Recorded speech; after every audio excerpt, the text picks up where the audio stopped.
E isso é um problema para a Arábia Saudita, que é sunita, que ela não conta com esses grupos fundamentalistas ou grupos não estatais aliados. Porque esses grupos também são anti-Arábia Saudita. Um dos objetivos da Al-Qaeda, e o Bin Laden era saudita, era filho de uma família saudita extremamente rica, construtores, com laços com o governo, era derrubar a família real saudita. Porque ele diz que eles são os infiéis que estão promovendo a presença do grande Satã dentro das terras sagradas, porque eles são amigos dos Estados Unidos. Então ele também queria. É diferente do Irã. O Irã ele tem essas organizações, esses grupos, os Houthis no Iêmen, ou o Hezbollah, ou o Hamas em Gaza, ou que Hamas, eles ajudam, que são meio islâmica. fiéis a ele. E isso complica a vida da Arábia Saudita nessa disputa entre os dois grupos, entre os sunitas e os xiitas. Eu acho que um dos grandes problemas que a Síria vai ter vai ser sempre essa questão, porque o Estado Islâmico e o Hezbollah são inimigos. Inclusive o Hezbollah lutou contra o Estado Islâmico na Síria. Dentro da Síria. Então, na verdade, dá para dizer que a guerra civil da Síria era uma guerra entre grupos fanáticos terroristas. Que tentaram controlar. Grupos... E aí vários. Não, mas vários. Você tem... Você tinha Al-Qaeda, você tem outros grupos. E você tem o exército sírio, Free Syrian Army,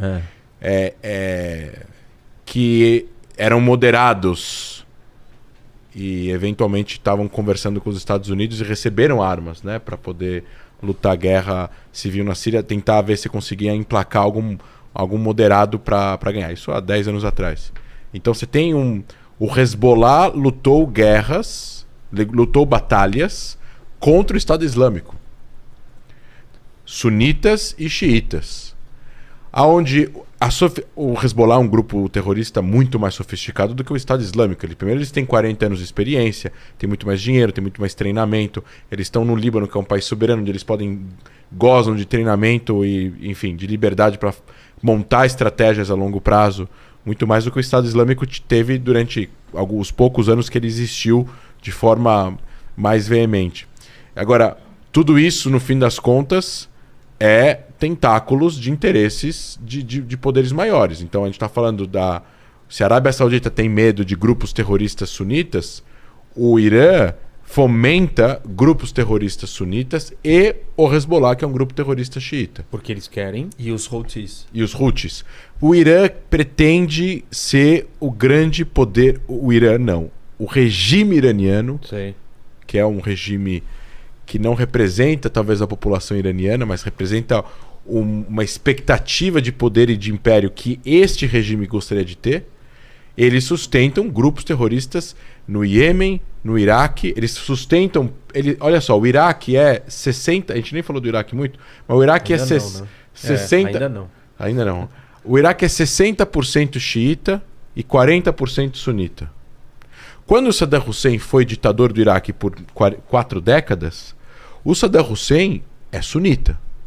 E ele era o ditador do Iraque e ele odiava os xiitas. E atacava e matava e tudo mais. Só que eles eram minoria, uma grande minoria, só que a maioria eram xiitas. Quando o Iraque, o regime de Saddam Hussein cai e os Estados Unidos ajudam a formar um governo mais ou menos democrático no Iraque, esse governo é xiita. Certo. Só que ele é xiita amigo dos Estados Unidos.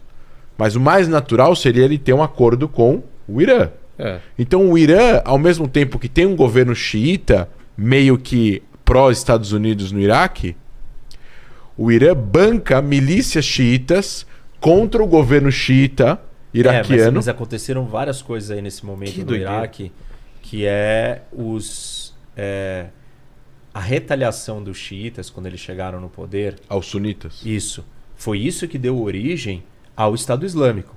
A Al-Qaeda do Iraque, ela nasce como uma forma de organização dos grupos mais radicais sunitas em resposta às perseguições, massacres e injustiças que os xiitas estavam retribuindo depois de 40 anos sendo massacrados pelo Saddam Hussein. Mas Renan, eu estava falando outra coisa. Eu estava falando que dentro do Iraque hoje, apesar do governo ser xiita, ele não é um governo lá muito amigo do Irã, porque ele ainda fala com os Estados Unidos. Ele fala, mas o Irã banca milícias xiitas tudo bem, anti-governo dentro do Iraque. Para ter um poder de barganha, isso, para desestabilizar. Isso, inclusive, essas milícias que estavam planejando atacar, a mando do general Soleimani, a embaixada americana no Iraque, em Bagdá, que foi bloqueado com a morte do Soleimani a mando dos Estados Unidos. Tudo bem, isso é um papel duplo, assim, né?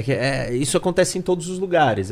Que eu acho que, assim, esse elemento existe, mas acho que as pessoas têm que entender primeiro o básico. Não, eu tava falando que o Irã apoia grupos no Iêmen, no Iraque, na Síria, além do governo, no Líbano, o Hezbollah, em Gaza, o Hamas, Jihad Islâmica Palestina, e na Cisjordânia, que é o elemento novo de 2 anos, 3 anos para cá, que é o Irã colocando dinheiro dentro da Cisjordânia, que era um lugar mais calmo, porque quem está lá é a autoridade palestina, em comum acordo com os israelenses, então tinha menos bagunça na Cisjordânia, que é um lugar muito maior que a faixa de Gaza, e começou a ter uma entrada de dinheiro iraniano para grupos palestinos radicais de campos de refugiados comprarem armas ilegais e cometerem atentados a tiros e botarem no TikTok.